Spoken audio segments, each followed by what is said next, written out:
the day, right now. Feel a peacefulness.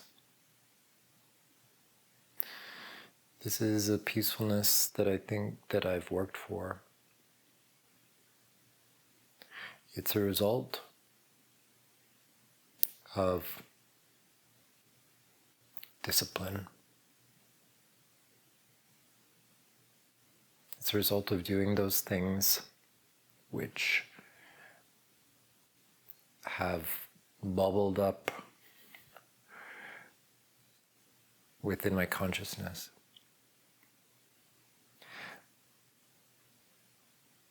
Inner directives that have come from listening. Doing this daily practice of self-reflection through video, where I know there's this pressure and opportunity to be seen, to be witnessed.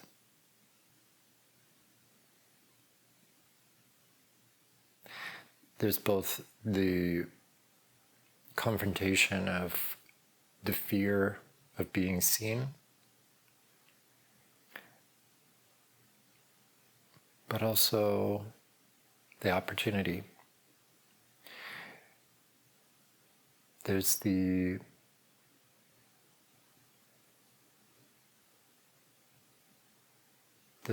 self-love in it. And again, what I mean by love is not necessarily liking, but it's a willingness to accept, or rather allow, to just hold space for and suspend judgment. The thoughts of judgment can come up, but as they come up, they are just observed and let go of. It's just like meditation. And I think we can bring that same approach to all of our relationships, where instead of being reactive, we can just witness. We can even recognize our internal dialogue, our internal reactions, and just call it what is. I think we've gotten to this place, and I'm not sure why. I blame pop culture, which is really an artificial feed that has been platformed by powerful forces, capitalistic forces, that have fed us certain narratives. And people have taken that in, where it's somehow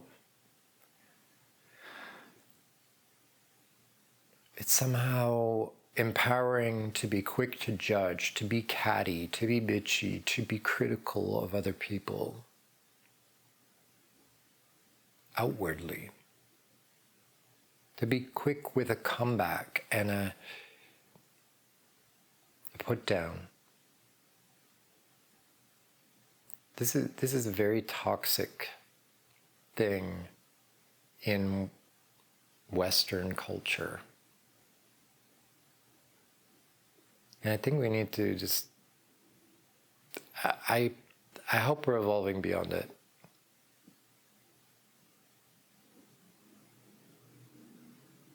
It's never really appealed to me. It's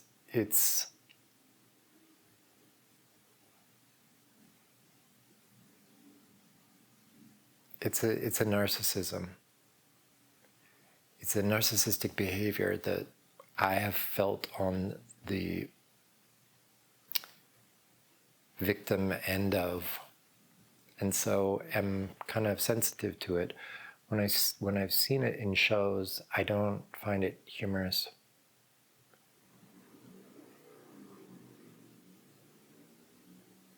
And it's been really normalized.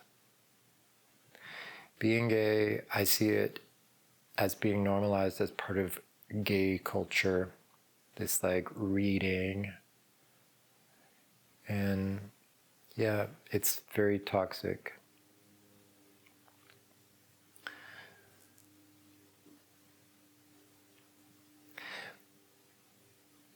We have a mind that analyzes things, and that's fine.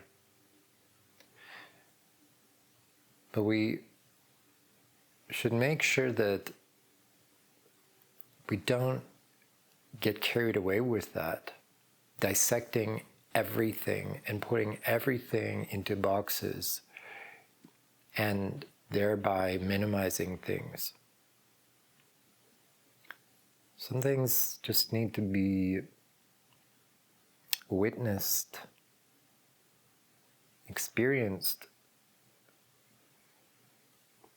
held. And the intellectualizing is a kind of pushing away.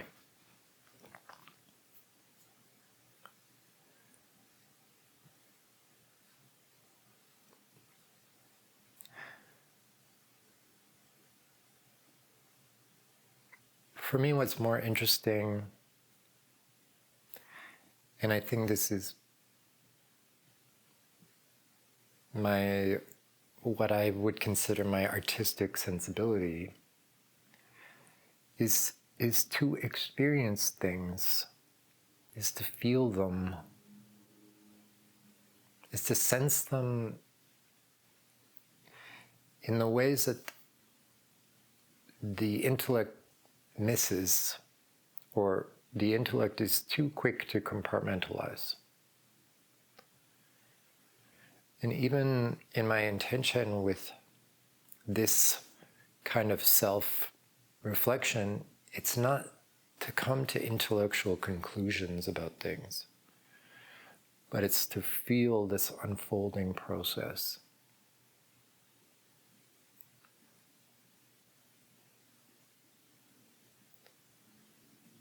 And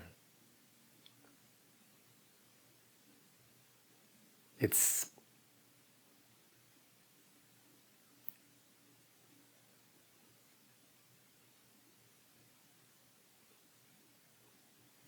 got a lot of bumps in it. It's got a lot of parts that are awkward. There's a lot of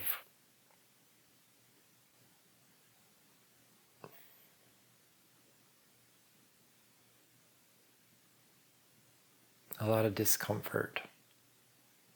But I think it's not in the process of it. It's that the discomfort exists, but it's just pushed aside. The discomfort and awkwardness has been with me for a very long time.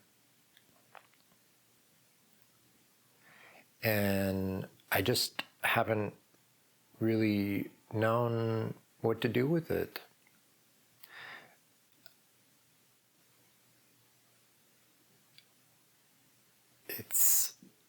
It's come out in some of my artwork, but also at the same time,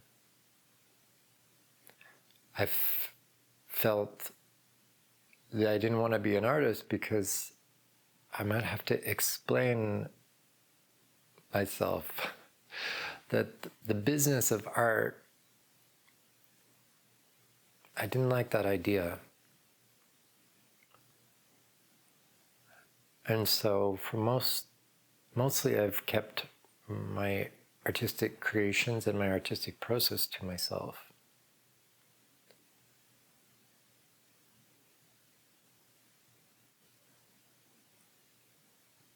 Because it's not treated in our world as a sacred thing.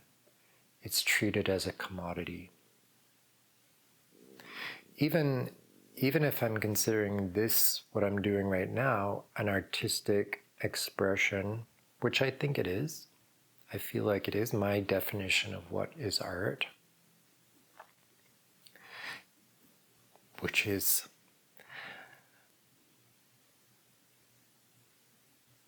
an attempt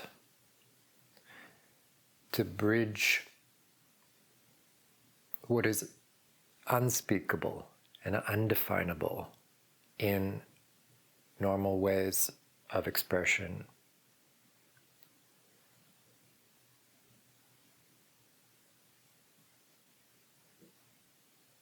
And because of that, it's always, I think, when it's best, somewhat awkward and strange, uncomfortable. There's an attempt to expand our definitions, and so it never fits easily into any box, and that's good, because that's what science and math and linguistics perhaps does.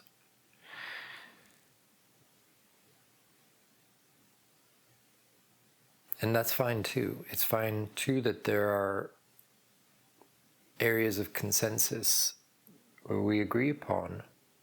That's as important as the abstract expressions. And of course,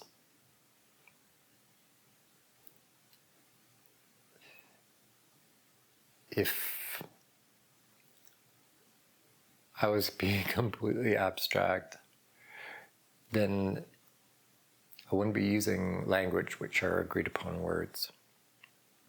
And I think that's maybe where the dance and movement comes in for me, because I am reaching for a kind of expression that is closer or deeper to what I feel,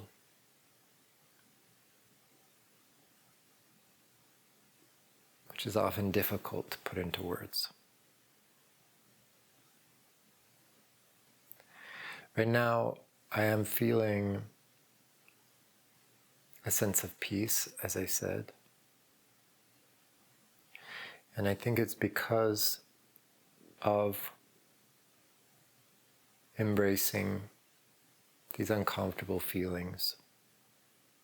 It's in facing them. It's in being honest with them and revealing them. And I think that's how we get through them.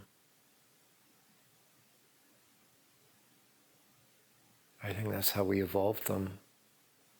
And we can turn something that previously was ugly, scary, traumatizing into something beautiful.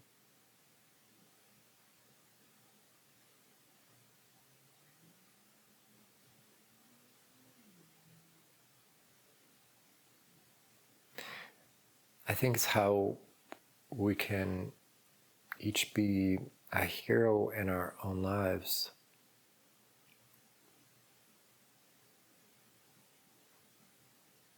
It's really what it means to love oneself. It's not this egoic self-aggrandizement. It's just an allowing of oneself to be. To be anything that is emergent. To be messy, to be crazy, to be silly, to be sad, to be depressed, to be angry. To allow ourselves that spectrum of humanness.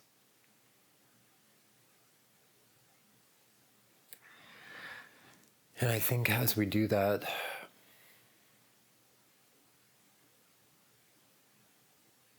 we get braver, with it. And we become more willing to be that publicly in the world, taking risks of other people's rejections and projections. But we become sturdier and sturdier within ourselves and have more and more love and understanding of what love is.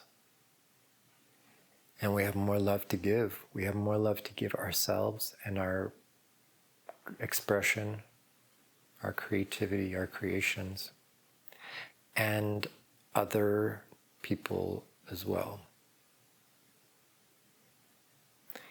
And I think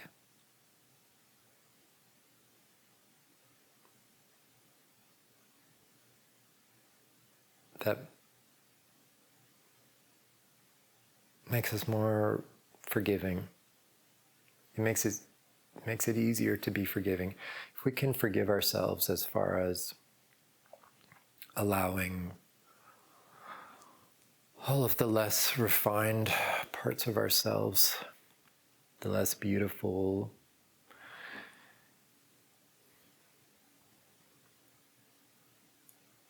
superficially beautiful, superficially smart or refined, then we can do that for others too. And we can see the imperfection of the world in a bigger context.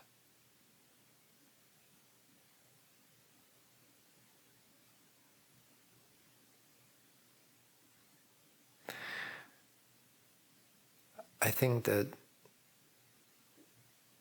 this is just the process we're going through, we've had to go through, where things become pretty ugly.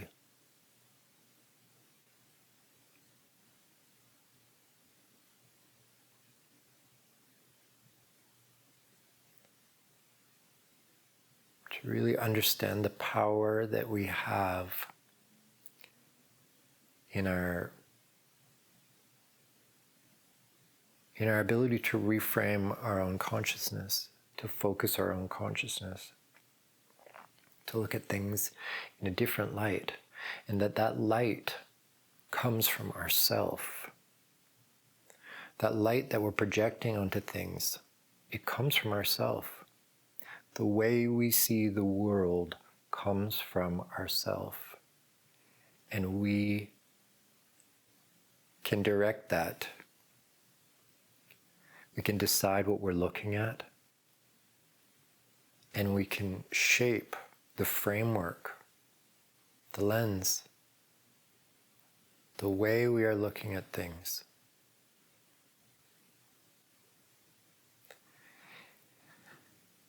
And it's not easy. It takes practice and it takes discipline. It takes determination. And it often takes hardship of failing miserably, of doing all the wrong things, and becoming so exasperated, so frustrated that we literally land face down. We land on our knees.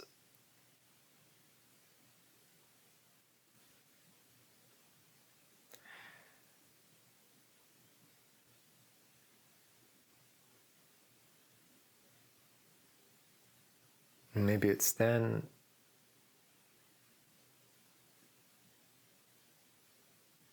that we're willing to surrender. We're willing to surrender the framework and the ideology,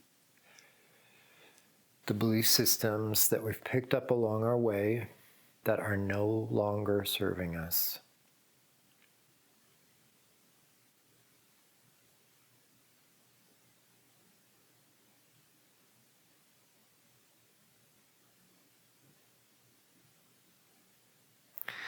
For me, One of the biggest ones was that I was a victim of circumstance.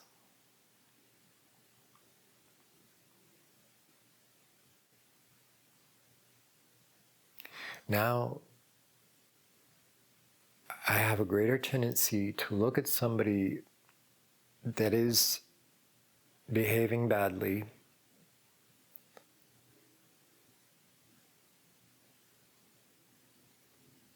with compassion. Certainly not all the time.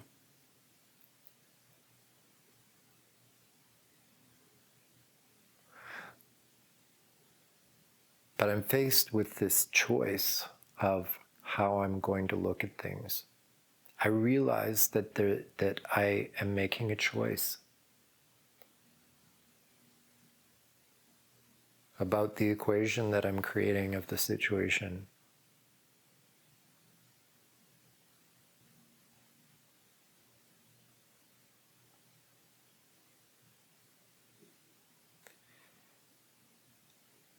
And I decide based on the end result, does this make me feel good or bad? Does this lift me up or defeat me?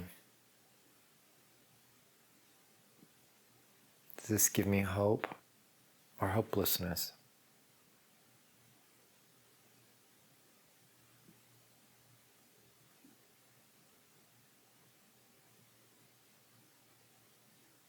And yeah, sometimes it's necessary that we go through that cycle resulting in hopelessness. Just so that we can face that dark night and witness the dawn. And do it enough times that we know that inevitably the dawn comes. No matter how bleak and dark it gets, the dawn comes.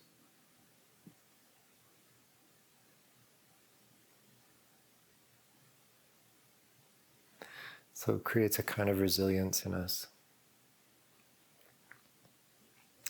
And a determination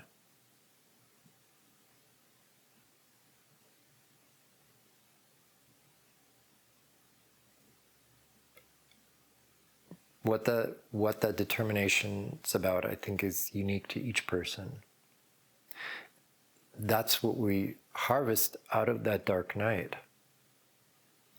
That's the treasure we steal from the dragon's cave. I don't think it's stealing. I think it's reclaiming.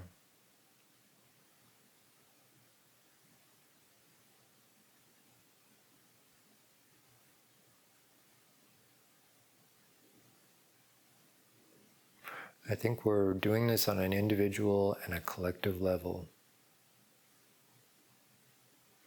And right now we're going through a dark night collectively.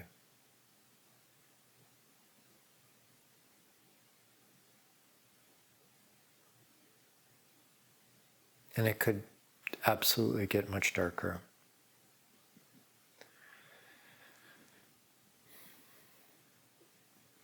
But I think some of us can be lightbringers. We can help the dawn come sooner by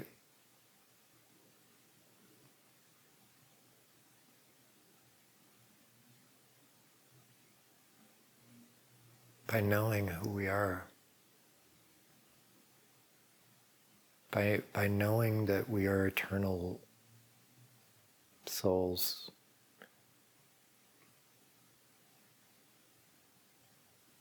We're not these things that come and go.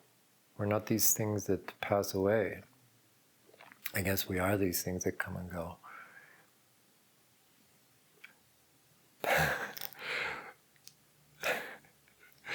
It gets to this place where it's difficult to explain because of the paradox. And that's okay. I give permission to myself and not have it all figured out.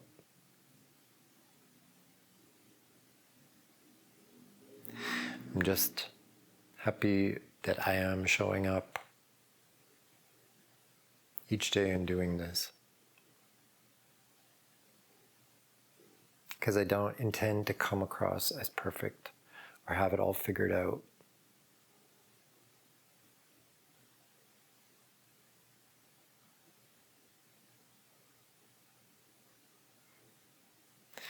I just want the message to be that it's in our revealing, it's in our honesty, our attempt at honesty,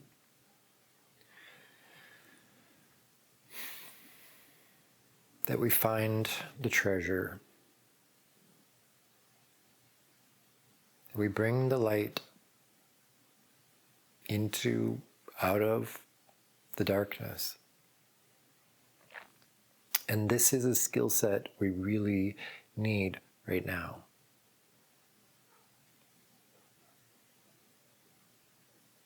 I hope a lot of things crumble and fall apart.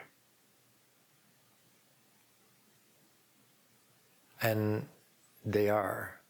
I know they are.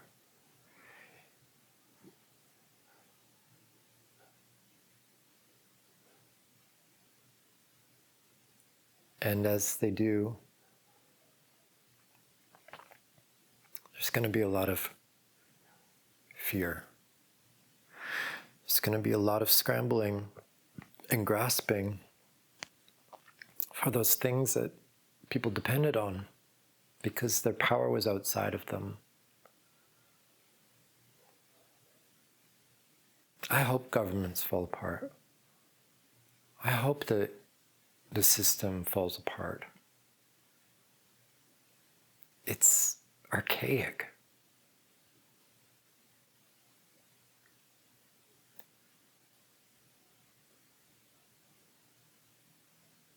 There's so much dysfunction in our world because of these rigid systems that refuse to evolve.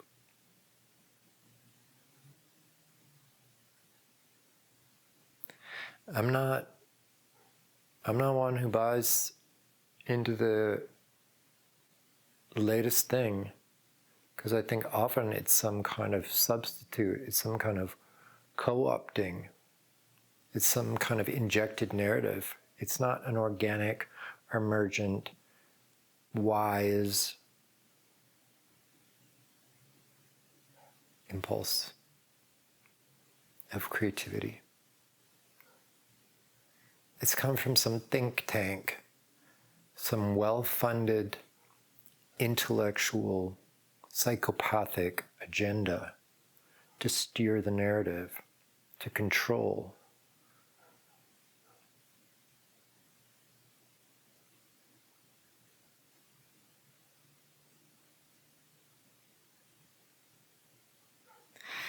And perhaps me even saying this is the remnant of my shadowy elements that feel this sense of victimization. And I'm willing to let it go in time. I think it has served me in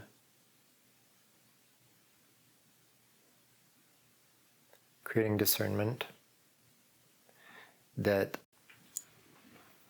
I think that discernment is useful. It's good to have discernment. It's good to have an intellect. But the important thing is looking at, in knowing what you don't want, knowing more clearly what you do want. So I reject authoritarian control. I reject covert manipulations. And I am wary of that, and I reject that.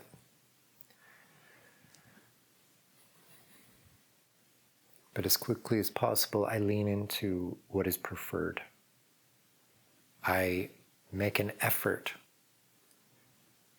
to clarify what it is that is wanted. And that is difficult because that which is wanted doesn't exist very tangibly. It is the canvas of the artists, the mystics, the visionaries. So the what is unwanted is our catalyst that if we can be clear about, we can harness that to create what is wanted. And I'm capable of that. I know that I am. I'm capable of describing new ways of being and doing things. Implementation is not easy. But I think, in a way, that's why things need to fall apart, so that there's gaps, so that we are called to take action.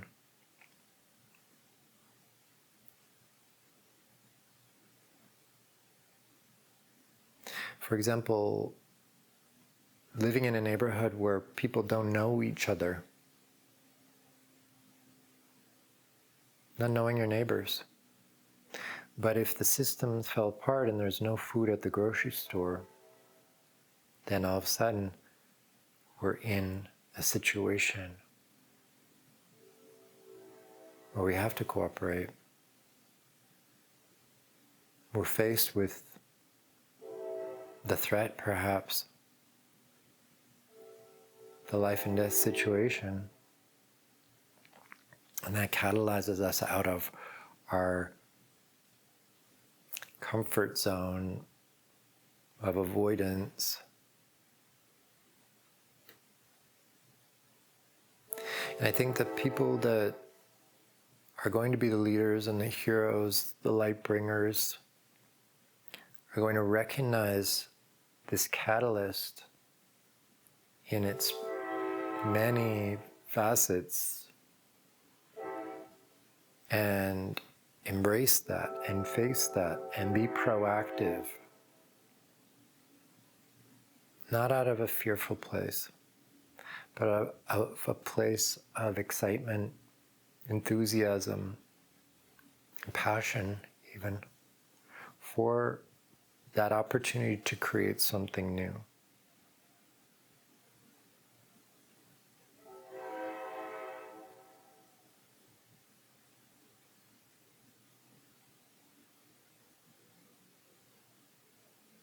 Personally, I think that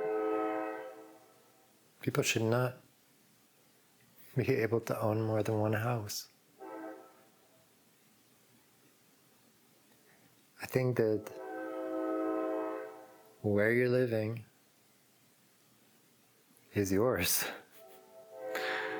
It's your responsibility to maintain it.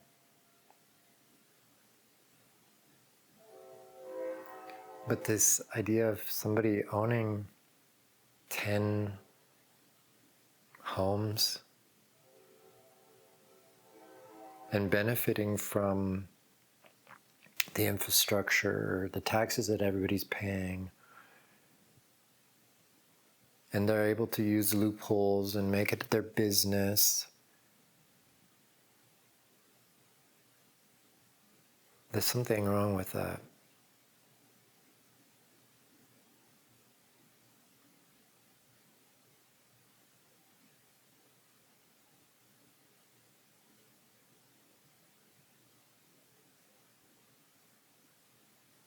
There's a lot of nuances, obviously. There's a lot of things that need working out. But I think we can do that. It's a ways down the line, because we're going to have more pressing concerns. if the systems fail, the landlord that lives in another country is not going to be able to collect the rent.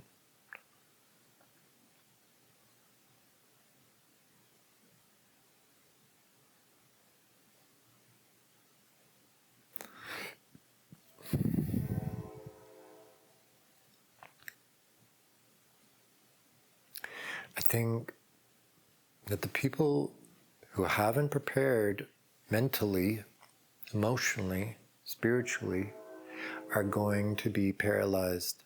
They're going to be a liability, and they may not survive.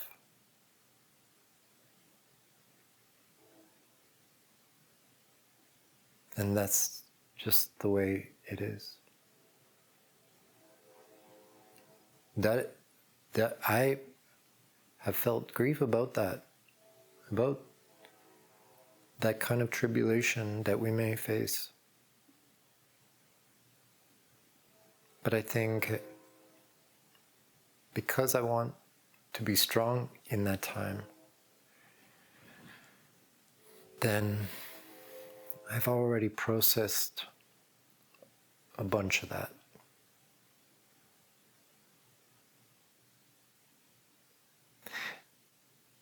And that's been hard because it's meant feeling like a crazy person, because nobody else would recognize it. Nobody else even being told one is crazy, or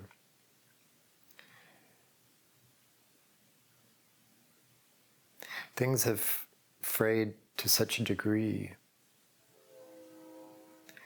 and yet it seems that's what has been necessary to own one's own mind, that we had to lose it to really claim it.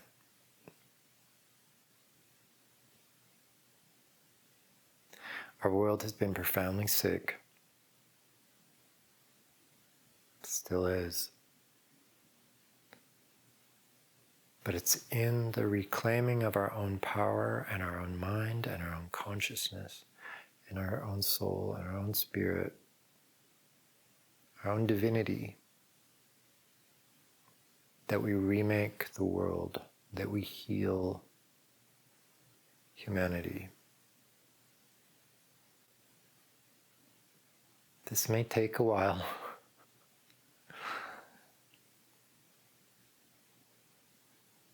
Imagine that it will be going on for the rest of my physical life. It's a lot to work out. I just hope that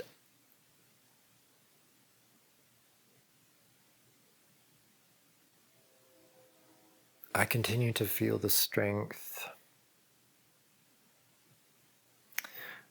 or at least the determination, to face what is. To be brave enough, to be courageous enough, to be honest.